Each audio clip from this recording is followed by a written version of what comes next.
നമ്മുടെ ശ്രദ്ധയെ തിരിക്കാം. ലേഖനം 13-ാം അധ്യായം നമ്മൾ പ്രാരംഭ വാക്യങ്ങൾ ഈ ദിവസങ്ങളിൽ ചിന്തിപ്പാൻ ദൈവം നമ്മെ സഹായിച്ചുകൊണ്ടിരിക്കുന്നത് ഓർത്ത് ദൈവത്തെ സ്തുതിക്കും. നന്ദിയുള്ളവരായി ദൈവത്തിന് പ്രസാദം വരുന്ന സേവ ചെയ്യുക എന്ന ചിന്തയോട് ബന്ധപ്പെടുത്തി നമ്മൾ 13-ാമത്തെ അധ്യായം അതിൻ്റെ പ്രാരംഭവാക്യങ്ങൾ ചിന്തിച്ചുകൊണ്ടിരിക്കുകയാണല്ലോ. ആദ്യമായിട്ട് നമ്മൾ കണ്ടു സഹോദര പ്രീതിയിൽ വർദ്ധിച്ചു വരുന്നതിൻ്റെ ആവശ്യകത. രണ്ടാമതായിട്ട് വിശുദ്ധ ജീവിതം, അതിനെക്കുറിച്ച് നമ്മൾ ശ്രദ്ധിച്ചു. 5 മുതലുള്ളതാകുന്ന വാക്യങ്ങളിൽ നമ്മൾ ശ്രദ്ധിച്ചുകൊണ്ടിരിക്കുന്ന വിഷയം, 2 കാര്യങ്ങൾ പ്രധാനമായിട്ട് ഇവിടെ നമ്മൾ കാണും. നിങ്ങളുടെ നടപ്പ് ദ്രവ്യാഗ്രഹം ഇല്ലാത്തതായിരിക്കട്ടെ, ഉള്ളതുകൊണ്ട് തൃപ്തിപ്പെടുക.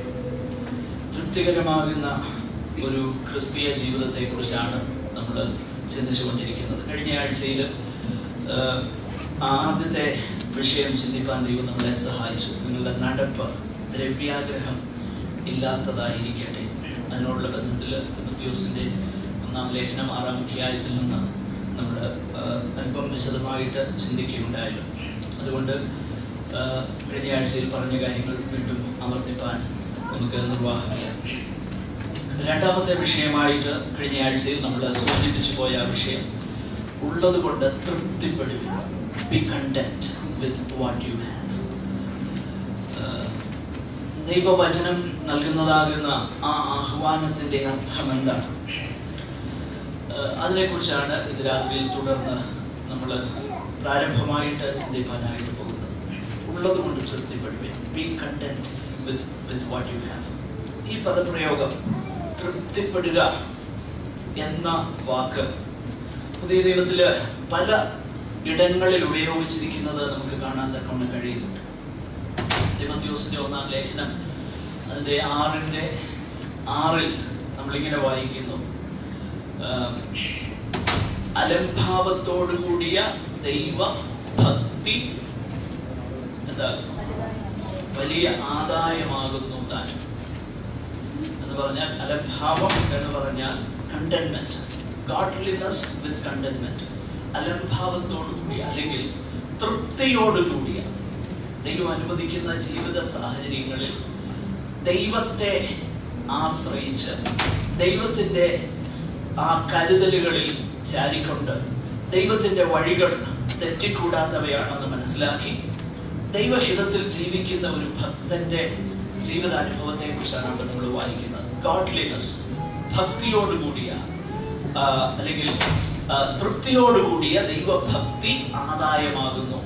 Godliness with contentment is a great gain.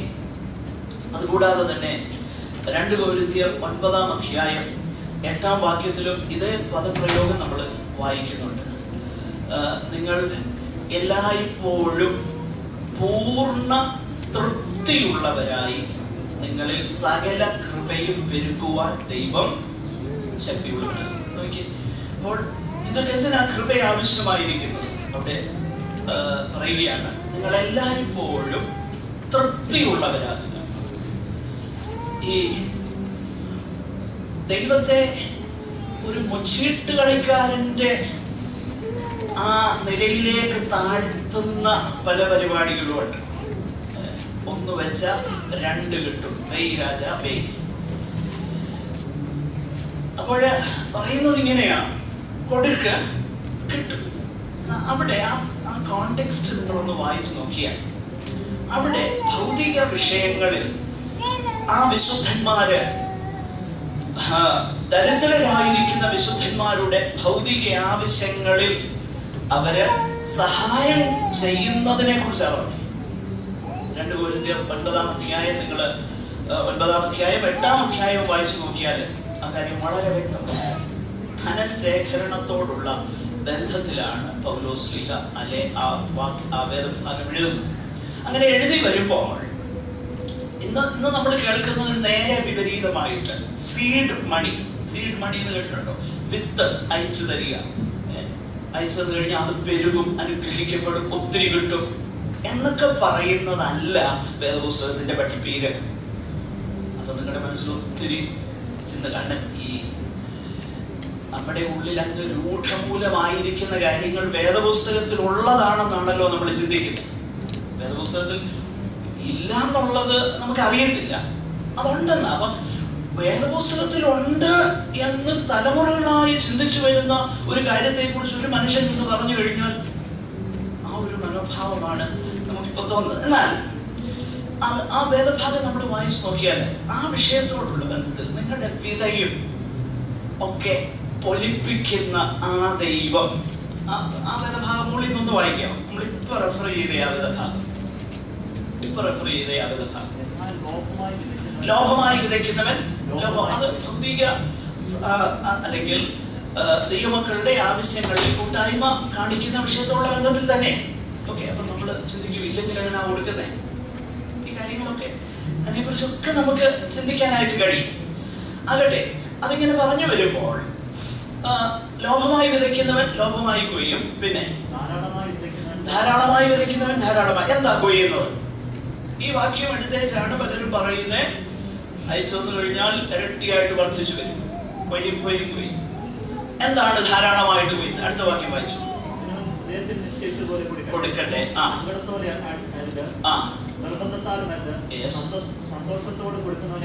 ദൈവം സ്നേഹിക്കുന്നു. ഏത് വിളവാണ് നിങ്ങൾക്ക് ഒലിപ്പിച്ചു തരുന്നത്? അതാ മനസ്സിലാക്കണ്ടേ, ആ കോണ്ടെക്സ്റ്റ് ഒരിക്കലും എടുത്തു മാറ്റരുത്. നിങ്ങളിൽ വായിച്ചു, നിങ്ങൾ സകലത്തിലും എപ്പോഴും പൂർണ്ണ തൃപ്തിയുള്ളവരായി. ശ്രദ്ധിച്ചേ, അപ്പോൾ എന്താണ് നിങ്ങളിൽ അധികമായി വർദ്ധിച്ചു വരുന്നത്? ഒന്ന്, നിങ്ങൾ തൃപ്തിയുള്ളവരാകും. പിന്നെ നിങ്ങൾ സൽപ്രവർത്തികളിൽ വർദ്ധിച്ചു വരും. പിന്നെ താഴോട്ട് വായിച്ചു കഴിഞ്ഞാൽ നിങ്ങളുടെ നീതിയുടെ വിളവ്, കണ്ടില്ലേ, നീതിയുടെ വിളവ് വർദ്ധിപ്പിക്കും. ശ്രദ്ധിച്ചേ, നീതിയുടെ വിളവ്. അല്ലാതെ ഞാൻ പറഞ്ഞു വരുന്നത് എന്റെ പ്രിയരെ, ദൈവം നമ്മുടെ ആവശ്യങ്ങൾ മീറ്റ് ചെയ്യണമെന്നല്ല ഞാൻ പറഞ്ഞു വരുന്നത്. ദൈവം നമ്മുടെ ആവശ്യങ്ങൾ മീറ്റ് ചെയ്തില്ലെങ്കിൽ പിന്നെ ആരുടെ ആവശ്യങ്ങളാണ് മീറ്റ് ചെയ്യുന്നത്? ദുഷ്ടന്റെ മേൽ മഴ പെയ്യിക്കുന്ന ദൈവം തന്റെ കുഞ്ഞുങ്ങളുടെ ആവശ്യങ്ങൾ മീറ്റ് ചെയ്യുക നിശ്ചയമായിട്ടും ചെയ്യും. ഞാൻ പറഞ്ഞു വരുന്നത്, ഇന്ന് നമ്മൾ കേൾക്കുന്ന ഈ ഹെൽത്ത് ആൻഡ് വെൽത്ത് ഗോസ്പൽ, ഈ ഭൗതിക വിഷയങ്ങളിൽ അതിനോട് അത്യാർത്തി നമ്മളിൽ കൂട്ടുന്ന ഉപദേശം ദൈവവചനത്തിൻ്റെതല്ലെന്നാണ് ഞാനീ പറഞ്ഞു വരുന്നത്. അതായി പറഞ്ഞു വരുന്നത്. അപ്പോൾ നിങ്ങൾക്ക് പൂർണ്ണ തൃപ്തി, that you will be content. അവിടെ ഉപയോഗിച്ചിരിക്കുന്ന ആ ഗ്രീക്ക് പദം ഇവിടെ എല്ലാം പറഞ്ഞിരിക്കുന്ന പദം തന്നെ, കണ്ടന്റ്മെന്റ്, തൃപ്തി. നിങ്ങൾ എല്ലായ്പ്പോഴും ഒന്നുകൂടെ ശ്രദ്ധിച്ചേ, സകലത്തിലും, സകലത്തിലും. Somebody read in English. All grace abound in you. Yes. So that in all things and all times. See, that's what they say. So that in all things at all times. Having all that you need. See, you will abound in every good works. അവിടെ ഉപയോഗിച്ചിരിക്കുന്ന ആ പദം ഈ വേദഭാഗങ്ങളിൽ തൃപ്തി എന്നതിന് Greek ഭാഷയിൽ ഏത് പദം ഉപയോഗിച്ചിരിക്കുന്നു അതേ പദം തന്നെ ഇവിടെ എല്ലാം ഉപയോഗിച്ചിരിക്കുന്നു. സോ കണ്ടന്റ്മെന്റ്, ദൈവഭക്തിയുടെ പ്രകടമായ കാണപ്പെടുന്ന ഒരു ലക്ഷണമാണ് തൃപ്തി എന്നുള്ളത്. അതൃപ്തരല്ലാതെ ദൈവത്തിലും ദൈവത്തിന്റെ വഴികളിലും ദൈവത്തിന്റെ കരുതലുകളിലും തൃപ്തിയുള്ളവരായിരിക്കുക എന്നത് ദൈവഭക്തിയുടെ ലക്ഷണം. അതുകൊണ്ടാണ് godliness with contentment, ഇത് രണ്ടും ചേർത്താവാലേ. ലൂക്കോസിന്റെ സുവിശേഷം 3:14 അവിടെയും ഈ പദം നമ്മൾ കാണുന്നുണ്ട്. യോഹന്നാൻ സ്നാപകന്റെ അടുക്കൽ, എടുത്ത് വായിക്കണേ, ഞാനൊന്ന് പറഞ്ഞു പോകാം സംഭവം. യോഹന്നാൻ സ്നാപകന്റെ അടുക്കൽ ഒത്തിരി പേര് ഇങ്ങനെ സ്നാനപ്പെടാനായിട്ട് വന്നു. അപ്പോൾ കുറെ പടയാളികൾ വന്നു. പടയാളികൾ വന്ന് ചോദിച്ചു, ഞങ്ങൾ എന്താ ചെയ്യേണ്ടത്? പറഞ്ഞു, നിങ്ങൾ ആരെയും ബലാത്കാരം ചെയ്യാതെ, അന്യന്റെ മുതല് പിടിച്ചു പറക്കാതെയും, പിന്നെ എന്തോ ചെയ്താൽ മതി, ശമ്പളം മതി എന്ന് വെപ്പി. മതി, ശമ്പളം മതി എന്ന് വെപ്പി. കിമ്പളം ഒന്നും മേടിക്കാൻ നിങ്ങൾ പോകണ്ട. അപ്പോൾ ഇത് നമ്മൾ മനസ്സിലാക്കി. ദൈവത്തിന്റെ വഴികളിൽ അപ്പൊ ഞാൻ ഈ പറഞ്ഞു വരുന്നത് എന്തുവാ, നമുക്കൊരു ബെറ്റർ പ്രോസ്പെക്റ്റോ നമുക്ക് ഉള്ളതിൽ നിന്നൊരു ഉയർച്ചയോ ഇതൊന്നും വേണ്ട എന്നാണോ പറയുന്നത്? അങ്ങനെയല്ല. നമുക്ക് ആ കാര്യം തുടർന്ന് ചിന്തിക്കാം. തിമോഥെയോസിന്റെ 1-ാം ലേഖനം 6:8 കാണുന്ന അതേ പദപ്രയോഗമാണ്. അവിടെ പറയുന്ന ഒരു കാര്യം, ഈ കണ്ടന്റ്മെന്റിനെ കുറിച്ച് പറയുമ്പോൾ പൗലോസ് അവിടെ ഉപയോഗിക്കുന്ന ഒരു പ്രധാനപ്പെട്ട ചിന്തയാ പറയുന്നത്. 6:8 വായിക്കാമോ? അതിന്റെ മുകളിലത്തെ വാക്യം കൂടെ ചേർത്ത് വായിച്ചു. മുകളിലത്തെ വാക്യം, ഈ ലോകത്തിലേക്ക് നമ്മൾ ഒന്നും കൊണ്ടുവന്നിട്ടില്ല, കഴിയുന്നതുമല്ല. അപ്പൊ അതാണ് പറയുന്നത്. ശനനവും മരണവും ഈ രണ്ട് കാര്യങ്ങളെ പറഞ്ഞു പറയുകയാണ്. ഉണ്മാനം ഉടുപ്പാനം ഉണ്ടെങ്കിൽ മതി. എന്താണ് ഇതിന്റെ അർത്ഥം? കഴിഞ്ഞ ആഴ്ച ഞാൻ അല്പം അത് വിശദീകരിച്ചല്ലോ. അതായത് ഉണ്മാനും ഉടുപ്പാനും എന്നതിന് അല്പം കൂടെ വിശദമാകുന്ന അർത്ഥം ഉണ്ട് എന്ന് ഞാൻ പറയുകയുണ്ടായി. എന്ന് വെച്ചാൽ കേവലം വസ്ത്രവും ഭക്ഷണവും എന്നതിനേക്കാളും അല്പം കൂടെ ഭവനവും അതിനകത്ത് ഉൾപ്പെടുത്തുവാൻ കഴിയുന്ന ഒരു ഗ്രീക്ക് വേർഡ് ഉപയോഗിച്ചിരുന്നത്. അപ്പോൾ എന്താ ഞാൻ നമ്മൾ ചിന്തിച്ചു വരുന്നത്, അതിനെക്കുറിച്ച് നമ്മൾ ഇപ്പം മുൻപോട്ട് ചിന്തിക്കും. എന്നാൽ ഒരു കാര്യം നമ്മൾ മനസ്സിലാക്കുക, ഈ തൃപ്തികരമാകുന്ന ഒരു ജീവിതം അത് നമ്മൾ ആഗ്രഹിക്കണം. ഈ അതൃപ്തി നമ്മളിൽ നിന്നൊന്ന് മാറ്റിയിട്ട് നമ്മൾ ദൈവികമാകുന്ന ഒരു സന്തോഷവും സംതൃപ്തിയും ജീവിതത്തിന്റെ സാഹചര്യങ്ങളിലെല്ലാം തന്നെ എല്ലാ തലങ്ങളിലും ഒരു തൃപ്തി വരുന്ന ജീവിതം നയിക്കാൻ, സന്തോഷകരമാകുന്ന ഒരു ജീവിതം നയിക്കാൻ അതിനുള്ള കൃപ ദൈവം നമുക്ക് തരേണ്ടതിനായിട്ടാണ് ഈ ദിവസങ്ങളിൽ നമ്മൾ പ്രാർത്ഥിക്കേണ്ടത്. അതായത് ഈ തൃപ്തനാകുന്ന അല്ലെങ്കിൽ കണ്ടന്റ്മെന്റ് ഉള്ളതാകുന്ന വ്യക്തിയുടെ സവിശേഷത എന്നുള്ളത് അവന്റെ ആവശ്യങ്ങളിൽ, ഞാനത് കഴിഞ്ഞ ആഴ്ചയിൽ പറഞ്ഞു, ദൈവത്തിന്റെ കരുതലും തന്റെ സാഹചര്യങ്ങളിൽ ദൈവത്തിന്റെ കൃപയും മതിയായതാണെന്ന് അനുഭവിച്ചറിയുന്ന വ്യക്തിയാണ് തൃപ്തനായ വ്യക്തി. അതായത് തന്റെ സാഹചര്യങ്ങളിൽ, താനായിരിക്കുന്ന ഏത് സാഹചര്യവും അവിടെ ദൈവത്തിന്റെ അല്ലെങ്കിൽ തന്റെ ആവശ്യങ്ങളിൽ ദൈവത്തിന്റെ കരുതലും തന്റെ നീഡ്സ് മീറ്റ് ചെയ്യുവാൻ God is able to meet my needs എന്ന് ദൈവത്തിൽ പൂർണ്ണമാകുന്ന ആശ്രയമുള്ള അല്ലെങ്കിൽ അത് തിരിച്ചറിയുന്ന. 2, തന്റെ സാഹചര്യങ്ങളിൽ ദൈവത്തിന്റെ കൃപ എന്നെ സസ്റ്റെയിൻ ചെയ്യാത്ത ഒരു ജീവിത സാഹചര്യവും, ദൈവത്തിന്റെ കൃപ എന്നെ നിലനിർത്താത്ത ഒരു ജീവിത സാഹചര്യവും സ്നേഹവാനാകുന്ന എന്റെ ദൈവം എന്നിൽ അനുവദിക്കുകയില്ലെന്ന് തിരിച്ചറിയുന്ന വ്യക്തിയാണ് തൃപ്തനായ വ്യക്തി. അപ്പോൾ അതാണ് വേദപുസ്തകം നമ്മളെ പഠിപ്പിക്കുന്നത്. ഈ അതൃപ്തി എന്നുള്ളതാകുന്ന ഈ പാപമാണ് ഒരർത്ഥത്തിൽ പറഞ്ഞ മനുഷ്യന്റെ ഇന്നത്തെ സകല പ്രശ്നങ്ങൾക്കും കാരണമായിരിക്കുന്നു. അതൃപ്തി എന്തുകൊണ്ടാ? ഈ അതൃപ്തി ആദ്യം കാണുന്നത് ലൂസിഫറിൽ അതൃപ്തി ആദ്യം കാണുന്നത്. വേദപുസ്തകത്തില് പൊതുവെ വേദ പഠിതാക്കള് ചിന്തിക്കുന്നത് യെശയ്യാവിന്റെ പ്രവചനം 14-ാം അധ്യായം 13 മുതൽ 15 വരെയുള്ള വേദഭാഗം ലൂസിഫറിനെ കുറിച്ച് പറയുന്നത് പിശാചിനെ കുറിച്ച്, പിശാചായി തീരുന്നതിന് മുൻപേ ഉള്ളതാകുന്ന ആ അവസ്ഥയിൽ ദൈവസന്നിധാനത്തിലായിരുന്ന ഒരു പ്രധാന ദൂതനെ കുറിച്ചാണ് ആ വേദഭാഗം പറയുന്നതെന്ന് പൊതുവെ ഇവാഞ്ചലിക്കൽ സ്കോളേഴ്സ് ഒക്കെ ചിന്തിക്കുന്ന ഒരു കാര്യമാണ്. അതെടുക്കുകയാണെങ്കിൽ ആ വേദഭാഗം അങ്ങനെ നമ്മൾ ചിന്തിക്കുകയാണെങ്കിൽ അവിടെ ഒരു കാര്യം വ്യക്തമാണ്.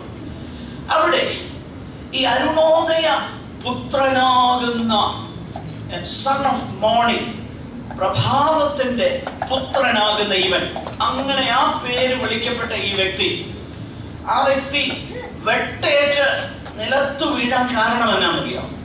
അവിടെ എഴുതിയിട്ടുണ്ട്. അവിടുന്ന് വായിക്കാമോ? ഞാൻ സ്വർഗത്തിൽ കയറും. നോക്കിയാ, എനിക്ക് ഇപ്പോൾ ഞാൻ ആയിരിക്കുന്ന ഈ അവസ്ഥകളൊന്നും എനിക്ക് പോരാ. എനിക്ക് എന്ത് ചെയ്യണം? ഞാൻ സ്വർഗത്തിൽ കയറണം. ഞാൻ അത്യുന്നതന്റെ സിംഹാസനത്തിന്റെ മീതെ എന്ത് ചെയ്യും എന്ന് പറഞ്ഞാൽ, ഇൻ അതർ വേർഡ്സ്, എനിക്ക് ദൈവത്തെ പോലെ ആയാലും പോരാ, ദൈവത്തിന്റെ അപ്പുറത്താകണം. I should be the supreme being. Supreme being.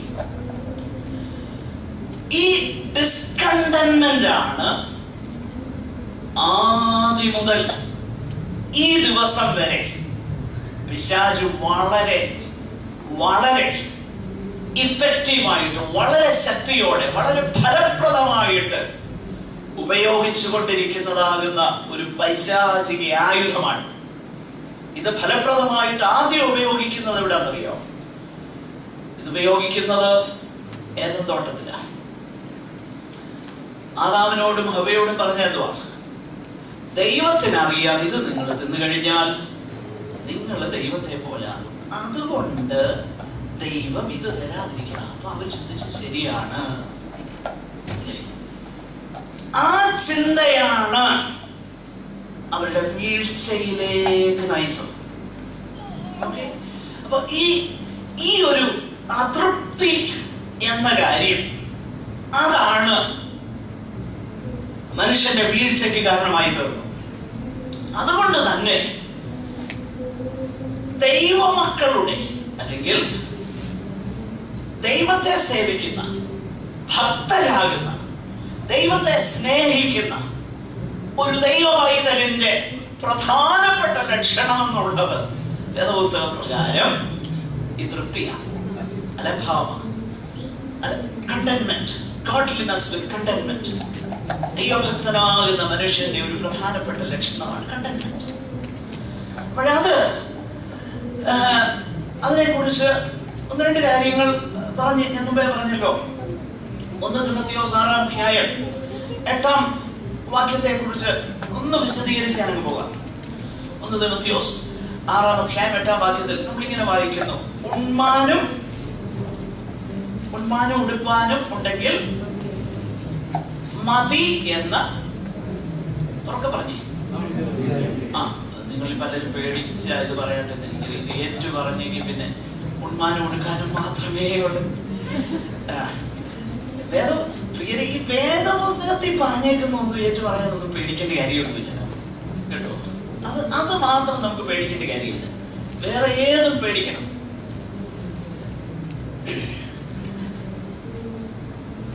ഇവിടെ ഉണ്മാനും ഉടുപ്പാനും ഉണ്ടെങ്കിൽ മതി എന്ന് ഞാൻ വിചാരിക്കാം.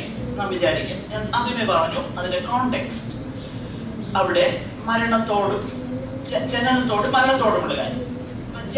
ഈ ലോകത്തിലേക്ക് നമ്മൾ ഒന്നും കൊണ്ടുവന്നിട്ടില്ല, ഈ ലോകത്തിൽ നിന്ന് ഒന്നും കൊണ്ടുപോകുന്നുമില്ല.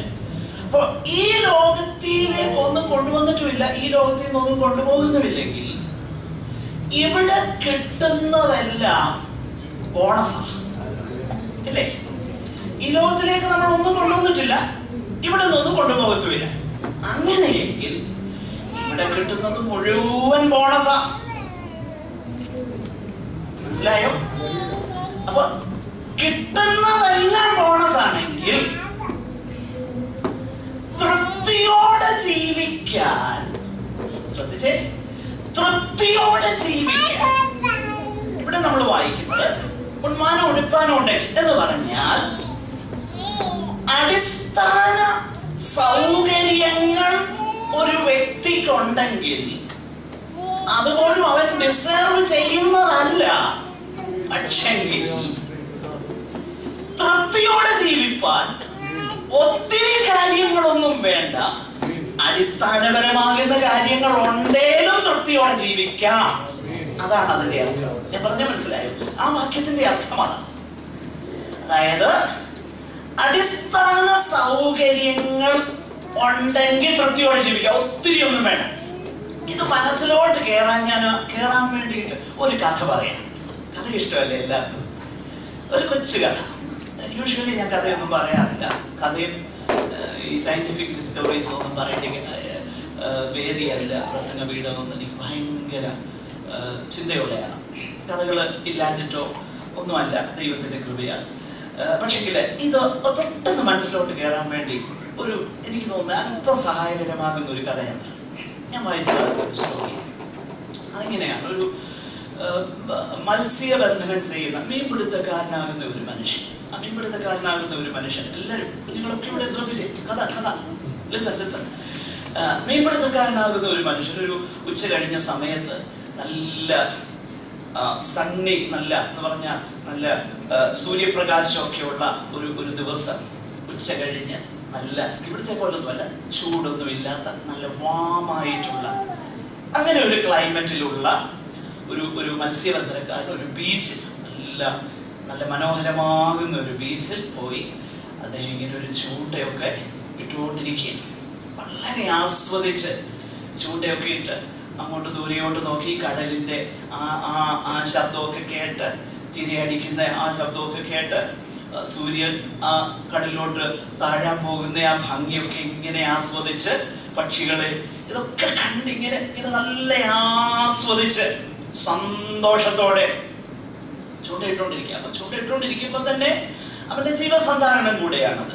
കാരണം വൈകിട്ട് ആ മത്സ്യം കൊണ്ട് ചന്തയെ വിട്ടിട്ട് വേണം അവന്റെ വീട്ടിലെ കാര്യങ്ങൾ നോക്കുക. അപ്പൊ ഇത് ചെയ്തുകൊണ്ടിരിക്കുമ്പോ ഒരു ധനികനാകുന്ന ബിസിനസ്സുകാരൻ ആ ഓഫീസിലെ ആ തിരക്കും, കോൺട്രാക്ടുകാരോട് ഇടപെട്ട ആ പിരിമുറുക്കവും, പിന്നെ പറഞ്ഞ കള്ളങ്ങളുടെ ആ മനസാക്ഷി കുത്തും, ഇതെല്ലാം ഒന്ന് പിരിമുറുക്കം ഒന്ന് അയക്കാൻ വേണ്ടിയിട്ട് ഈ ബീച്ചിലോട്ട് വന്നപ്പോ ഇത് നോക്കിയപ്പോ ഉണ്ട് ഒരു മുഖവനാകുന്ന ഒരു സാധുവാകുന്ന ഒരു മനുഷ്യനിരുന്ന് ഭയങ്കര സന്തോഷത്തോടെ മൂളിപ്പാട്ടും ഒക്കെ പാടി ഇങ്ങനെ ചൂണ്ടയിട്ടുകൊണ്ടിരിക്കും. അദ്ദേഹത്തിന് ഭയങ്കര, അതായത് ഇവന് എന്തിനാ ഇവിടെ ഇരുന്ന് ചുമ്മാ ഈ സമയം മെനക്കെടുത്തി. അവനോട് പറഞ്ഞു, നീ ഒരു കാര്യം ചെയ്യും, നീ പോയി നല്ല ജോലി, ഇത് ഈ മീൻപിടുത്തമൊക്കെ വെച്ചേച്ച് നല്ല ജോലി ചെയ്യും. നല്ല ജോലി ചെയ്ത് കഴിഞ്ഞാൽ നിനക്ക് ധാരാളം പൈസ കിട്ടും. അപ്പൊ ഈ മീൻപിടുത്തക്കാരൻ ചോദിച്ചു, അങ്ങനെ ആ പൈസ കിട്ടിയിട്ട് ഞാൻ എന്തോ ചെയ്യും? ഇങ്ങനെ ചോദിച്ചു. അങ്ങനെ പറഞ്ഞു, നിനക്ക് ഈ പൈസ മേടിച്ചിട്ട് കൊണ്ടുവന്നിട്ട് നിനക്കിപ്പോ ഒരു ചൂണ്ടയല്ല ഉള്ളൂ, നീ പൈസ ഉണ്ടാക്കിക്കൊണ്ട് വന്നിട്ട് നിനക്കൊരു വല മേടിക്കാം. അദ്ദേഹം ചോദിച്ചു, വല മേടിച്ചാൽ ഞാൻ എന്ത് ചെയ്യും? എടാ, വലയും കൊണ്ട് നിനക്ക് പിന്നെ ഈ ചൂണ്ട കൊണ്ടിരുന്ന് കഴിഞ്ഞാൽ നിനക്ക് 1 മീനോ അല്ലെ 5 മീനോ എത്രയല്ല കിട്ടത്തുള്ളൂ. നീ വലയും കൊണ്ട് വീശാൻ തുടങ്ങി കഴിഞ്ഞാൽ നിനക്ക് ഒത്തിരി മീൻ കിട്ടും. അങ്ങനെ ഒത്തിരി മീൻ കിട്ടിയാ ഞാൻ എന്തോ ചെയ്യും? എടാ മണ്ട, നിനക്ക് ഒത്തിരി മീൻ കിട്ടിക്കഴിഞ്ഞാൽ ആ കിട്ടുന്ന മീനെല്ലാം കൊണ്ട് നിനക്ക് വിറ്റേച്ച് നിനക്ക് ഒത്തിരി പൈസ കിട്ടും. അങ്ങനെ ഒത്തിരി പൈസ കിട്ടി ഞാൻ എന്തോ ചെയ്യും? അദ്ദേഹത്തിന് ദേഷ്യം വന്നു. അദ്ദേഹം പറഞ്ഞു, എടാ ഭോഷ, ഒത്തിരി പൈസ കിട്ടിക്കഴിഞ്ഞാ നിനക്കൊരു ബോട്ട് മേടിച്ചുകൂടെ? പിന്നെ ഒരു വലിയ വല, പിന്നെ നിനക്ക് അങ്ങോട്ട് ആഴക്കടലിലോട്ട് പോയി വല അങ്ങോട്ട് ഇറക്കി നിറയെ മത്സ്യം പിടിക്കത്തില്ലേ? അയ്യോ, അങ്ങനെ നിറയെ മത്സ്യം കിട്ടിയാൽ ഞാൻ എന്തോ ചെയ്യും? എടാ, നിനക്കത് കൊണ്ടുപോയി ഹോൾസെയിൽ മാർക്കറ്റിൽ കൊണ്ട് വിറ്റിട്ട് ഒരുപാട് പൈസ കിട്ടും. അങ്ങനെ ഒരുപാട് പൈസ കിട്ടിക്കഴിഞ്ഞാൽ ഞാൻ എന്തോ ചെയ്യും? ഈ ബിസിനസ്മാൻ പിന്നെ ആകപ്പാടെ പിരിമുറുക്കത്തോടു കൂടെ വന്നതാ. ഈ മറുപടി എല്ലാം കേട്ട ഭയങ്കര കോപം. അത് പറഞ്ഞു, നിനക്ക് കുറേയേറെ ബോട്ടുകൾ മേടിച്ച് കുറേയേറെ ജോലിക്കാരെ വെച്ച് നിനക്ക് പിന്നെ ഈ തീരത്ത് മാത്രമല്ല, നിനക്ക് എവിടെ വേണമെങ്കിലും പോയി മീൻ പിടിച്ചോണ്ട് വന്ന ഒരുപാട് ബോട്ടുകള്, ഒത്തിരി പൈസ, ഒരുപാട് ജോലിക്കാര്, ഇതെല്ലാം നിനക്കുണ്ടാകും. അദ്ദേഹം ചോദിച്ചു, ഇതെല്ലാം എനിക്കുണ്ടായ ഞാൻ എന്തോ ചെയ്യും? ഈ ബിസിനസ്സുകാരന്റെ മുഖം അങ്ങ് ചുമന്നു. ഞാൻ പറഞ്ഞു, ഭോഷ, ഇതെല്ലാം നിനക്കുണ്ടായി കഴിഞ്ഞാൽ പിന്നെ നിനക്ക് ജോലി ചെയ്യേണ്ട കാര്യം പോലുമില്ല. നിനക്ക് ഈ വിരിച്ച് വന്നിരുന്ന് നല്ല ഒരു അല്ലലും ഇല്ലാതെ, നാളത്തെ കുറിച്ചുള്ള വറിയില്ലാതെ നിനക്കിവിടെ വന്നിരുന്ന് നിനക്കിത് ജീവിതം റിലാക്സ് ചെയ്യാമല്ലോ. ഉടനെ ഈ മുക്കുവൻ പറഞ്ഞു, എന്റെ സാറേ അത് തന്നെയാ ഞാൻ ഇപ്പൊ ചെയ്തോണ്ടിരിക്കുന്നത്. മനസ്സിലായോ എന്ന് പറഞ്ഞാൽ ഇപ്പൊ മനസ്സിലായോ കാര്യം? ഈ തൃപ്തി ഉണ്ടാകാൻ ഒത്തിരി കാര്യങ്ങളുണ്ടേനേ തൃപ്തി ഉണ്ടാകുകയുള്ളൂ എന്നല്ല, നേരെ മറിച്ച് ജീവിതത്തിലെ അടിസ്ഥാനപരമാകുന്ന സൗകര്യങ്ങൾ ദൈവം തരുമ്പോൾ അതിൽ തൃപ്തിയുള്ളവനാണ് ദൈവഭക്തനെന്നാണ് വേദപുസ്തകം പഠിപ്പിക്കുന്നത്. മനസ്സിലായോ? അപ്പോൾ അതാണ് അതിന്റെ അർത്ഥം. ഉണ്മാനും ഉടുപ്പാനും ഉണ്ടെങ്കിൽ മതി എന്ന് നാം വിചാരിക്കുക. അപ്പോൾ ദൈവവചനം ഇതാണ് നമ്മളെ പഠിപ്പിക്കുന്നത്. അല്ലാതെ നമുക്ക് ഒരു നല്ല ജോലി ഉണ്ടാകരുതെന്നോ ഒരു നല്ല പ്രോസ്പെക്ട് ഉണ്ടാകരുതോ, അതൊക്കെ ഉണ്ടായിക്കോട്ടെ. നമ്മുടെ ജീവിത സാഹചര്യങ്ങൾ അനുസരിച്ച് ആ നിലയിൽ ദൈവം നമ്മളെ നയിക്കുന്നെങ്കിൽ there is nothing wrong in being rich. ഒരാള് ധനികനാകുന്നത് അതിൽ തന്നെ പാപമല്ല. കാരണം ദൈവവചനം ദൈവസഭയിൽ ആദിമ നൂറ്റാണ്ടിൽ തന്നെ ധനികന്മാരുണ്ടായിരുന്നെന്ന് വേദപുസ്തകം പഠിപ്പിക്കുന്നുണ്ടല്ലോ. യാക്കോബിന്റെ ലേഖനത്തിൽ പറയുന്നുണ്ടല്ലോ സഭയിലെ ധനികന്മാരുടെ കാര്യം, ഇല്ലേ? പിന്നെ അവിടെ പിന്നെ അത് വേറൊരു നെഗറ്റീവ് ലൈറ്റിലാണ് പറഞ്ഞേക്കുന്നതെങ്കിൽ കൂടെ ധനികന്മാരുണ്ടായിരുന്നു ഉള്ളതുകൊണ്ടല്ലേ പറഞ്ഞത്. ഇനി തിമോഥെയോസിന്റെ 1-ാം ലേഖനത്തിലും പറഞ്ഞിട്ടുണ്ടല്ലോ, സഭയ്ക്ക് എഴുതുന്ന ലേഖനത്തിലല്ലേ, ഈ 6-ാമത്തെ അധ്യായത്തിൽ തന്നെ അതിന്റെ 17-ാമത്തെ വാക്യത്തിൽ ഈ ലോകത്തിലെ ധനവാന്മാരോട് ഉന്നത നോക്കി. അപ്പോ അന്ന് ദൈവസഭയെ ധനികം. അപ്പൊ ധനം അതിൽ തന്നെ പാപമല്ല, നമ്മൾ മനസ്സിലാക്കണം. അതിൽ തന്നെയല്ല പാപം. പിന്നെ എന്താ പാപം? അത്യാഗ്രഹമാണ് പാപം. ഉള്ളത് കൊണ്ട്, അതായത് നമ്മുടെ ജീവിതത്തിൽ ദൈവം നമ്മുടെ ആവശ്യങ്ങളെ മീറ്റ് ചെയ്യാനുള്ള വഴികളെ ദൈവം തന്റെ കരുണയിൽ നമുക്ക് നൽകി തരുമ്പോൾ അതിൽ തൃപ്തിപ്പെടാതെ കൂടുതൽ വെട്ടിപ്പിടിക്കാനായിട്ട് പോകുകയും ആ പോക്കിൽ ആത്മീക മൂല്യങ്ങളെല്ലാം ബലി കഴിക്കുകയും ചെയ്യുന്ന ആ ഭീകരമാകുന്ന അവസ്ഥയെ കുറിച്ച് ആ ദിവസം പഠിപ്പിക്കുന്നത്. അതുകൊണ്ടാണ് 1 തിമോഥെയോസ് 6-ാം അധ്യായം 9-10 വാക്ക് കഴിഞ്ഞ ആഴ്ച നമ്മൾ വിശദീകരിച്ചു എന്താണ് അതിന്റെ. അതായത് he who wants to be rich, he is never rich enough. അതായത് ധനമോഹം ഉള്ളിൽ കയറിയാൽ ഒരിക്കലും he is never rich enough. അവനൊരിക്കലും അവന് അതിൽ ഒരു തൃപ്തി വരുന്ന ഒരവസ്ഥയിലേക്ക് അവൻ വരുന്നില്ല. ഇത് ദൈവവചനം വളരെ വ്യക്തതയോടെ നമ്മളെ പഠിപ്പിക്കുന്നുണ്ട്. നമ്മൾ മറന്നു പോകരുത്, ഇത് ദൈവവചനം നമ്മളെ പഠിപ്പിക്കുന്നതാണ്. അതുകൊണ്ടാണ് ഈ കണ്ടന്റ്മെന്റ് വേദപുസ്തകം പഠിപ്പിക്കുമ്പോൾ, കണ്ടന്റ്മെന്റ് തൃപ്തിയെ കുറിച്ച് വേദപുസ്തകം പഠിപ്പിക്കുമ്പോൾ, പുതിയ നിയമം തൃപ്തിയെ കുറിച്ച് പഠിപ്പിക്കുമ്പോൾ കവച്ചസ്നെസ്സിനെ ഉളവാക്കുന്ന സുവിശേഷം എന്ന് പറയാൻ പറ്റുകയില്ല.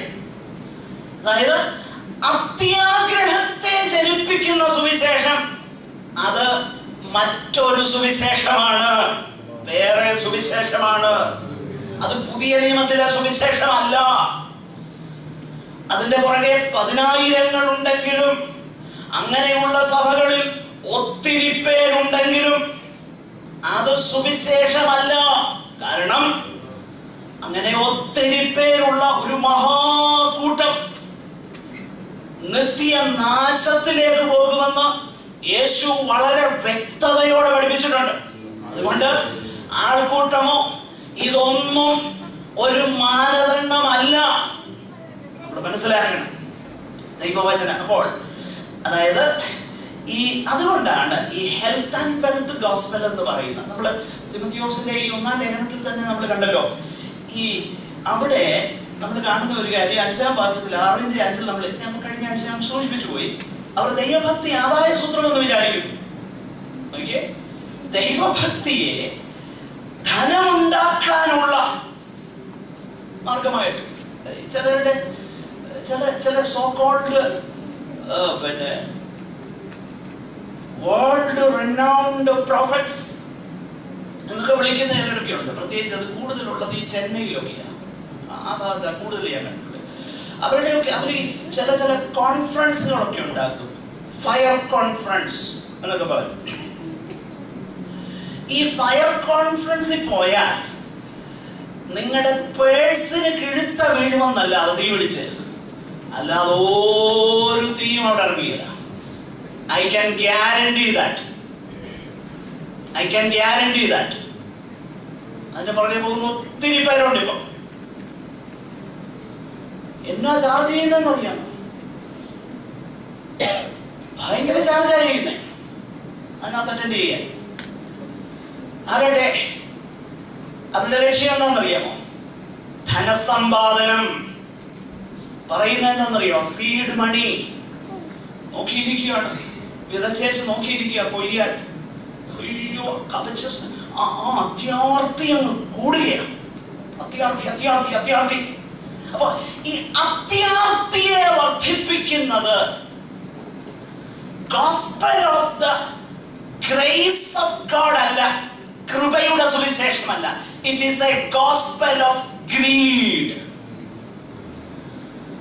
അത്യാർത്തിയുടെ സുവിശേഷം. അപ്പോൾ അത് ഒരിക്കലും പുതിയ നിയമം പഠിപ്പിക്കുന്നില്ല. ഈ സീഡ് മണി ഞാൻ മുമ്പേ പറഞ്ഞ പോലെ ദൈവത്തെ മുറിച്ചിട്ട് കളിക്കാരനാക്കുന്ന പരിപാടി ഒന്നും പുസ്തകത്തിലുള്ളതല്ല. അല്ല, ഇതിന്റെയൊക്കെ ഒരു ഈ സോഫ്റ്റ്വെയർ വേർഷൻ ഒക്കെ നമ്മുടെ ഇടയിൽ കേൾക്കാറുണ്ട്. ഇപ്പൊ ഏതായാലും അത് ഞാൻ കേൾക്കുന്നില്ല. അതായത് എനിക്ക് 10,000 രൂപ ആവശ്യം, ഞാൻ അതിനെന്തോ എന്നറിയാമോ? ആദ്യം കൊണ്ട് 1000 രൂപ കൊണ്ട് ദേശാഭിമാനം കൊടുത്തു. എവിടുന്നാ ഇത് കിട്ടിയെന്ന് എനിക്കറിയത്തില്ല. I don't know from where they got it. പക്ഷെ എന്താ വാഗ്ദത്തം എന്തുവാ? അത് നമ്മളൊന്ന് കണ്ട് മുൻപോട്ട് പോകാം. നമ്മൾ ആ ഭാഗത്തേക്ക് വരുന്നുണ്ട്. എന്നാ ദൈവം പറഞ്ഞേക്കുന്ന വാഗ്ദത്തം എന്തുവാ? 1 വെച്ചാൽ 10 തരാമെന്നാണോ? അല്ല. വേദഭാഗം ഞാനൊന്ന് ചൂണ്ടിക്കാണിക്കാം. കൊരിന്ത്യരുടെ 2-ാം ലേഖനം, അതിന്റെ 8-ാം അധ്യായം 1 മുതലുള്ള വാക്യങ്ങളൊന്ന് വായിച്ചു. ഞാനിത് പലപ്പോഴും റെഫർ ചെയ്തിട്ടുള്ള വേദഭാഗം, അതിനോട് പെട്ടെന്ന് പറഞ്ഞു പോകും. അത് അധികം വിശദീകരിക്കുക. വായിച്ചേ.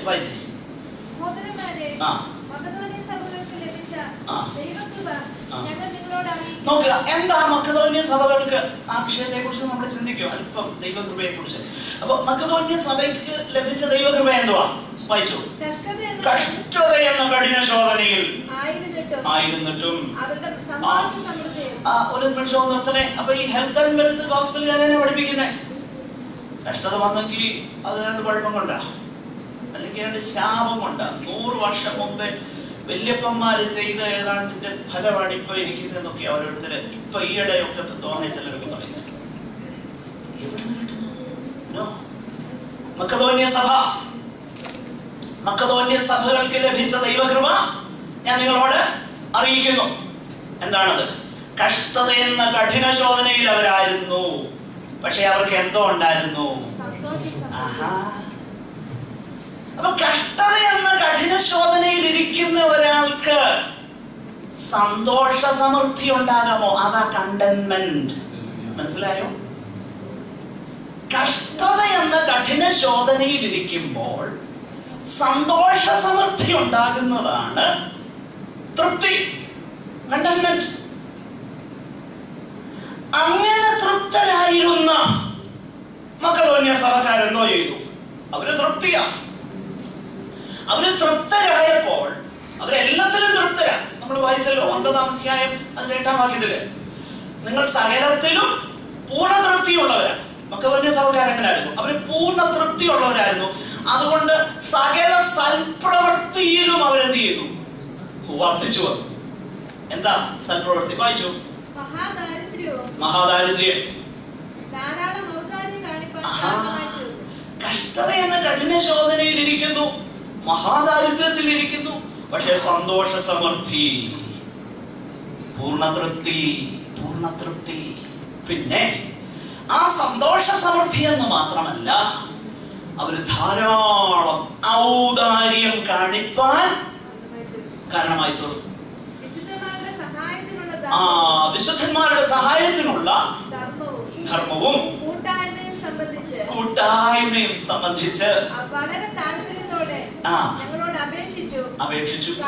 അവര് ഞങ്ങളോട് അപേക്ഷിക്കുക. എനിക്ക് തോന്നുന്നത് പൗലോസിന് ഒരു സൈക്കോളജിക്കൽ പ്രോബ്ലം ഉണ്ടായെന്ന് തോന്നുന്നു. കാരണം ശുശ്രൂഷകന്മാരാകുന്ന ഞങ്ങൾ പലപ്പോഴും ഞാൻ പലപ്പോഴും ഫീൽ ചെയ്യാറുണ്ട് ചില ഇടങ്ങളിൽ ഐ ഡോണ്ട് ജനറലി അത് ഞാൻ പരസ്യമായിട്ട് പറയാൻ ആഗ്രഹിക്കുന്നത്. ഞങ്ങളുടെ സഭയിൽ പറയാറുള്ളത് generally I don't encourage personal gifts. ഞാൻ പേഴ്സണൽ ഗിഫ്റ്റ്സ് എൻകറേജ് ചെയ്യാറില്ല. എന്നാൽ ചില സന്ദർഭങ്ങളിൽ ചില സഹോദരങ്ങൾ എന്റെ കയ്യിൽ പിടിച്ചേൽപ്പിച്ചിട്ടുണ്ട്. അപ്പൊ ഞാൻ ആ സഹോദരന്മാരുടെ അവസ്ഥ എനിക്കറിയാം ആ സഹോദരന്മാരുടെ അവസ്ഥ. ഞാനൊരു വലിയ ധർമ്മസങ്കടത്തിലായിട്ടുള്ള അവസ്ഥകളുണ്ട് പല സന്ദർഭങ്ങളിൽ. കാരണം എനിക്ക് മേടിക്കാൻ മനസ്സില്ല. കാരണം ആ സഹോദരന്റെ അവസ്ഥ എനിക്കറിയാം. പക്ഷെങ്കിൽ ആ അവസ്ഥയിൽ നിന്ന് ആ പ്രിയപ്പെട്ടവൻ ഏത് മനോഭാവത്തോടെയാ തരുന്നതെന്ന് ഞാൻ സെൻസ് ചെയ്യുന്ന സന്ദർഭങ്ങളുണ്ട്. ഞാനത് താഴ്മയോടെ മേടിച്ച സന്ദർഭങ്ങളുണ്ട്. അങ്ങനെ ഒരു സന്ദർഭത്തെ കുറിച്ചാണ് പൗലോസ് ഇവിടെ പറയുന്നത്. എനിക്ക് തോന്നുന്നു പൗലോസിനും ആ ഒരു പ്രശ്നം ഉണ്ടായിരുന്നു തോന്നി. കാരണം ഇവര് പറയുക, പ്ലീസ് പോൾ, ഞങ്ങളോട് എങ്ങനെ അവിടെ എഴുതിയിരിക്കുന്നേ, വളരെ താല്പര്യത്തോടെ ഞങ്ങളോട് അപേക്ഷിച്ചു, പ്ലീസ് ടേക്ക് ദിസ്. ഞങ്ങൾ സന്തോഷം, ഞങ്ങൾക്ക് കഷ്ടതയുണ്ട്, ദാരിദ്ര്യമുണ്ട്, പക്ഷെ നോക്കിക്കേ ഞങ്ങൾക്ക് ഭയങ്കര സന്തോഷ സമൃദ്ധി, അതുകൊണ്ട് പ്ലീസ്. അതുകൊണ്ടാണ് അടുത്ത അധ്യായത്തിൽ പൗലോസ് എഴുതുന്ന സന്തോഷത്തോടെ കൊടുക്കുന്നവന് അവനെന്ത് ചെയ്യുന്നു? ദൈവം സ്നേഹിക്കുന്നു. മനസ്സിലാക്കണേ, പൈസ കൊടുത്തൊന്നും സ്നേഹം മേടിക്കാൻ പറ്റുകയില്ല. പക്ഷെങ്കിൽ ഒരു കാര്യം മനസ്സിലാക്കണം, നമ്മുടെ അവസ്ഥ എന്തെന്നും നമ്മുടെ ഇന്റൻഷൻ എന്തെന്നും നമുക്ക് കർത്താവിനോടുള്ള സ്നേഹത്തിൽ നിന്നാണോ ഇത് ചെയ്യുന്നതെന്നും സ്വർഗത്തിൽ അറിയാം. അല്ലാത്തതിനൊന്നും നിത്യത പ്രതിഫലമില്ല കേട്ടോ. മനസ്സിലാക്കി, അല്ലാത്തതിനൊന്നിനും പ്രതിഫലം ഉണ്ടാകില്ല. ആരും ചിന്തിക്കരുത് പ്രതിഫലം ഉണ്ടാകും, കുറെ കൊടുത്തു കഴിഞ്ഞാൽ കിട്ടും. No. What is your intention? നമ്മുടെ ഇന്റൻഷൻ എന്തുവാ? അതിനാ പ്രതിഫലം കിട്ടാൻ പോകുന്നത്. നിത്യതയിൽ അതിനാ പ്രതിഫലം കിട്ടാൻ പോകുന്നത്. അല്ലാതെ ഇവിടെ ചിലർ ചിന്തിക്കോ ഞങ്ങൾ ഉപദേശിക്ക് വേണ്ടി, അതിനു വേണ്ടി നമ്മൾ കൊടുക്കും. ഉപദേശം പിണക്കാണെ ഞങ്ങൾ കൊടുക്കുന്നില്ല ഉപദേശം. അങ്ങനെയുള്ള കൊടുത്താൽ എന്തെങ്കിലും പ്രയോജനം ഉണ്ടാവും? ഒരു പ്രയോജനം ഉണ്ടാകില്ല. ഉണ്ടാകാൻ പോകുന്നില്ല. I can guarantee that. But ഇതാണ് അതിന്റെ വിഷയം. സന്തോഷ സമൃദ്ധി, മഹാദാരിദ്ര്യം അവർക്കുണ്ടായിരുന്നിട്ടും പൗലോസിനോട് പറയാം, പ്ലീസ് ഇതുകൂടെ കൊണ്ടുപോകണേ. അത് പറഞ്ഞു വരുമ്പോഴാണ് അടുത്ത അധ്യായങ്ങളിൽ ഈ കാര്യങ്ങളൊക്കെ പറയുന്നത്. ഇത് മക്കദോന്യ സഭക്കാരെ കുറിച്ച് ഞാൻ പറഞ്ഞു വന്ന വിഷയത്തിലേക്ക് വരാം. എന്താ? 1 വെച്ചാൽ 2, 2 വെച്ചാൽ 10. ഇതാണോ ദൈവത്തിന്റെ ഇക്കണോമിയിൽ? അല്ല. പിന്നെ എന്താണ്? ഫിലിപ്പിയ ലേഖനത്തിലേക്ക് വരാം. ഫിലിപ്പിയ ലേഖനം, ബൈ ദ വേ, ഫിലിപ്പിയ ലേഖനം എന്നുള്ളത് ഈ മക്കദോന്യ സഭയ്ക്ക് എഴുതിയ ലേഖനമാണ്. അപ്പോസ്തല പ്രവൃത്തി 16-ാം അധ്യായം വായിച്ചാൽ നമുക്ക് മനസ്സിലാവും. മക്കദോന്യ സഭകൾ എന്ന് വിളിക്കപ്പെടുന്ന ഹൗസ് ചർച്ചസ്, വീട്ടുസഭകൾ ഉൾപ്പെട്ടിരിക്കുന്ന ദേശമാണ് ഫിലിപ്പിയ. ഫിലിപ്പിയയാണ് മക്കദോന്യ സഭ എന്ന് പറയുന്നത്. അപ്പൊ ഈ മക്കദോന്യ സഭകൾക്ക് എഴുതിയ ലേഖനമാണ് ഫിലിപ്പിയ ലേഖനം. ഈ ഫിലിപ്പിയ ലേഖനത്തിൽ പൗലോസ് എന്നാ പറയുന്നത്? 1 വെച്ചാൽ 10 കിട്ടുമെന്നാണോ? അല്ല. പിന്നെ എന്താ പറയുന്നത്? എന്താ ഗ്യാരണ്ടി ചെയ്തേ? ഒരു ഗ്യാരണ്ടി ഉണ്ട്. ആ ഗ്യാരണ്ടി ഉറപ്പാ. സ്വർഗത്തിന്റെ ഗ്യാരണ്ടിയാണ്. എന്താ ഗ്യാരണ്ടി? ഫിലിപ്പിയ ലേഖനം 4-ാം അധ്യായം അതിന്റെ 10 നമ്മൾ ആ വേദഭാഗത്തേക്ക് ഇപ്പോൾ വരുന്നുണ്ട് ഈ പറഞ്ഞു വരുന്ന വിഷയത്തോടുള്ള ബന്ധത്തിൽ. എന്നാൽ ഇപ്പൊ ഒന്ന് വായിച്ചു 4:10. നിങ്ങൾ പിന്നെയും എനിക്ക് വേണ്ടി വിചാരിപ്പാൻ തുടങ്ങിയതിനാൽ ഞാൻ കർത്താവിൽ വളരെ സന്തോഷിച്ചു. മുമ്പേ തന്നെ നിങ്ങൾക്ക് വിചാരമുണ്ടായിരുന്നു, എങ്കിലും അവസരം കിട്ടിയില്ല. നോക്കാം. അപ്പൊ ഇവര് ഈ സഹോദരങ്ങള് അവിടെ ചെന്നപ്പം കൊടുത്തുവിട്ടു, കേണപേക്ഷിച്ച് കൊടുത്തുവിട്ടെന്ന് മാത്രമല്ല, പിന്നെ മക്കദോന്യയിൽ നിന്ന് അല്ല താന് സുവിശേഷ ഘോഷണത്തിൽ 15-ാമത്തെ വാക്യം, സുവിശേഷ ഘോഷണത്തിന്റെ ആരംഭത്തിൽ ഞാൻ മക്കദോന്യയിൽ നിന്ന് പുറപ്പെട്ടാറെ നിങ്ങൾ മാത്രമല്ലാതെ വേറെ ഒരു സഭയും വരവ് ചിലവ് കാര്യത്തിൽ എന്നോട് കൂട്ടായ്മ കാണിച്ചില്ല. നിങ്ങൾ എന്ത് ചെയ്തു? 16-ാം വാക്യം, തെസ്സലോനിക്കയിലും എന്റെ ബുദ്ധിമുട്ട് തീർപ്പാൻ നിങ്ങൾ 1-2 വട്ടം അയച്ചു തന്നല്ലോ. ഇത് നമ്മയോടെ വീണ്ടും ഓർക്കുക. അങ്ങനെ ഓർത്തു വരുമ്പോൾ ഇപ്പൊ പറയുക, ഇപ്പൊ എനിക്ക് പിന്നെ നിങ്ങൾക്ക് എന്നെ കുറിച്ച് കൺസേൺ ആണ്, പക്ഷെ ആ കൺസേണിന്റെ ഒന്നും ആവശ്യമില്ല, എനിക്കിപ്പോ ആവശ്യത്തിനുണ്ട്, ഇപ്പൊ അയച്ചു തരണ്ട എന്നിട്ട് പറയുക. നിങ്ങൾ എന്റെ ബുദ്ധിമുട്ട്, എന്റെ നെസസിറ്റീസ്, ശ്രദ്ധിക്കണേ, എന്റെ നെസസിറ്റീസ്, എന്റെ ബുദ്ധിമുട്ട് അത് തീർക്കാൻ നിങ്ങളുടെ ദാരിദ്ര്യത്തിൽ നിന്ന് സന്തോഷത്തോടെ എനിക്ക് നിങ്ങൾ കർത്താവിനെ സ്നേഹിച്ചത് കൊണ്ട് അയച്ചു തന്നു. സുവിശേഷ ഘോഷണത്തോടുള്ള ബന്ധത്തിൽ പൗലോസ് എന്ന വ്യക്തിയോടുള്ള പ്രീതി വാത്സല്യം അല്ല, അതിനേക്കാളുപരി കർത്താവിനോടുള്ള അവരുടെ സ്നേഹം. അതുകൊണ്ട് മക്കദോന്യരെ, ഫിലിപ്പ്യരെ, എന്താണ് നിങ്ങൾക്ക് ദൈവം വാഗ്ദാനം ചെയ്തേക്കുന്നത്? 19-ാമത്തെ വാക്യം, എന്റെ ദൈവമോ, എനിക്കൊരു ബുദ്ധിമുട്ട് വന്നപ്പം, എനിക്കൊരു നെസസിറ്റി വന്നപ്പം നിങ്ങൾ അത് പരിഹരിച്ചു. അതുകൊണ്ട് my God shall supply all your needs. നിങ്ങളുടെ ആവശ്യങ്ങൾ, ബുദ്ധിമുട്ട്, നെസസിറ്റീസ്, ലക്ഷറീസ് അല്ല. മനസ്സിലാക്കണം. 1 വെച്ച 10 കിട്ടുന്ന മുച്ചീട്ട് കളിക്കാരന്റെ പരിപാടി അല്ല. നിങ്ങളുടെ ബുദ്ധിമുട്ട് എന്ന് പറഞ്ഞാൽ ഈവൻ ഇൻ ഫ്യൂച്ചർ ഏതെല്ലാം നെസസിറ്റീസ്, ഏതെല്ലാം ബുദ്ധിമുട്ട്, ഏതെല്ലാം ആവശ്യങ്ങൾ, 10 രൂപയുടെ ആകട്ടെ 10,000-ന്റെ ആകട്ടെ, നിങ്ങളുടെ നെസസിറ്റി, നിങ്ങളുടെ ജീവിതയാത്രയിൽ നിങ്ങൾക്ക് ആ നെസസിറ്റി ഉണ്ടാകുമ്പോൾ എന്റെ ദൈവമോ നിങ്ങളുടെ ബുദ്ധിമുട്ട് എങ്ങനെ തീർത്തു തരുമെന്നാ പറഞ്ഞു. ഓ, തന്റെ മഹത്വത്തിന്റെ ധനത്തിനൊത്ത വെണ്ണം. ഇതാണ് പുതിയ നിയമത്തിൽ വാഗ്ദാനം ചെയ്തിരിക്കുന്നത്. മനസ്സിലായോ?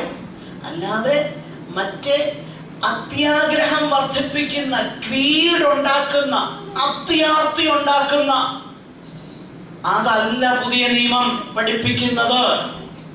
God shall supply all your needs. നിങ്ങളുടെ ആവശ്യം, നിങ്ങളുടെ ബുദ്ധിമുട്ട് അത് ദൈവം തീർത്തു തരും. ദൈവം തീർത്തു തരും. ഇത് വളരെ വ്യക്തമാകുന്ന നിലയിൽ ദൈവത്തിന്റെ വചനം പഠിപ്പിക്കുന്നു. ആകട്ടെ ഈ തൃപ്തിയോടെ ജീവിക്കാൻ, എനിക്ക് ഒന്ന് അതുകൂടെ പറയാനുള്ള നേരമേ നമുക്കുള്ളൂ. ഈ തൃപ്തിയോടെ ജീവിക്കാൻ നമുക്ക് എങ്ങനെ കഴിയുന്നേ? ആ കാര്യം വേദോസത്തിൽ തന്നെ ഉണ്ട്. അത് നമ്മൾ പഠിച്ചേ പറ്റും.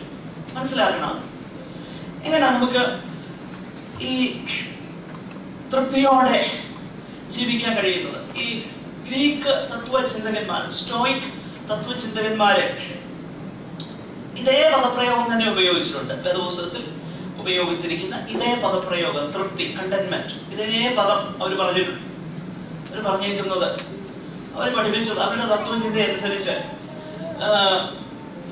ഒരു മനുഷ്യനെ തൃപ്തനായിരിക്കാൻ അവന്റെ പുറമേയുള്ള സാഹചര്യങ്ങളൊന്നും അവന് ആവശ്യമില്ല, അല്ലാതെ തന്നെ അവന് തൃപ്തനായിരിക്കാൻ. എന്നിട്ട് അവർ പറഞ്ഞു, ഗ്രീക്ക് ഫിലോസഫിയുടെ അടിസ്ഥാന തത്വം തന്നെ നോ തൈ സെൽഫ്, നിന്നെ അറിയുക എന്നുള്ളതാണല്ലോ, സ്വയം.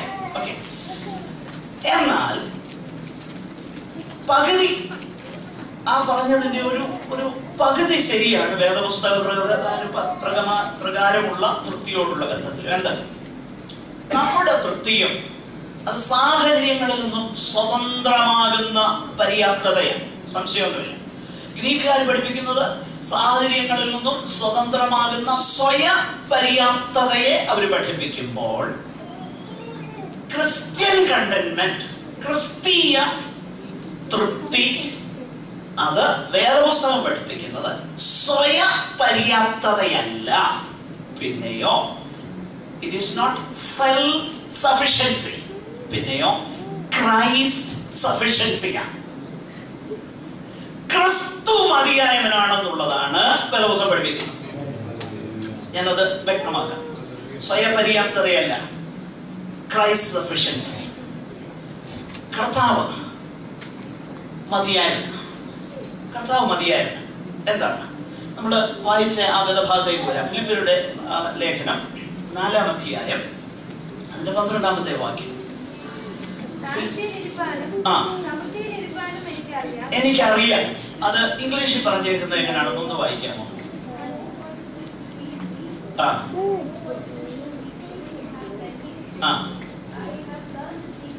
I have learned the secret of being content in any and every situation. ഒരു ദിവസം അറിയില്ല, മലയാളത്തിൽ അത്ര കൃത്യമല്ല, അതില്ല മലയാളത്തിൽ ഈ പറഞ്ഞ കാര്യമില്ല.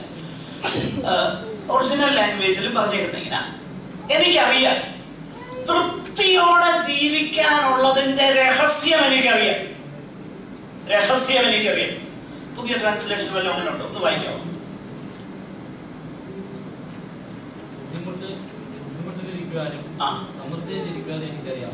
ഏത് സാഹചര്യത്തിലും എപ്പോഴും തൃപ്തനായിരിക്കുന്നതിന്റെ ശ്രദ്ധിച്ചേ, ഏത് സാഹചര്യത്തിലും എപ്പോഴും തൃപ്തനായിരിക്കുന്നതിന്റെ രഹസ്യം എനിക്കറിയാം. എന്താ തൃപ്തനായിരിക്കുന്നതിന്റെ രഹസ്യം? What is the secret? ശ്രദ്ധിച്ചു കേൾക്കണേ, ഒരു വലിയ സീക്രട്ട് ഞാൻ പറയാൻ പോകാം. ഈ സീക്രട്ട് മനസ്സിലായാൽ, അത് ജീവിതത്തിൽ യാഥാർത്ഥ്യമായാൽ, നമ്മുടെ ക്രിസ്തീയ ജീവിതം ഈ നിലയിലേക്ക് വരും. അതുകൊണ്ട് സീക്രട്ട് പറയാൻ പോകാം, എല്ലാവരും ശ്രദ്ധിച്ചോളാം. ഒരു ദിവസം പറയാം, ഒരു ദിവസം വലിയ സീക്രട്ട് പറയാം. ഐ നോ ദ സീക്രട്ട്, എനിക്കറിയാം രഹസ്യം.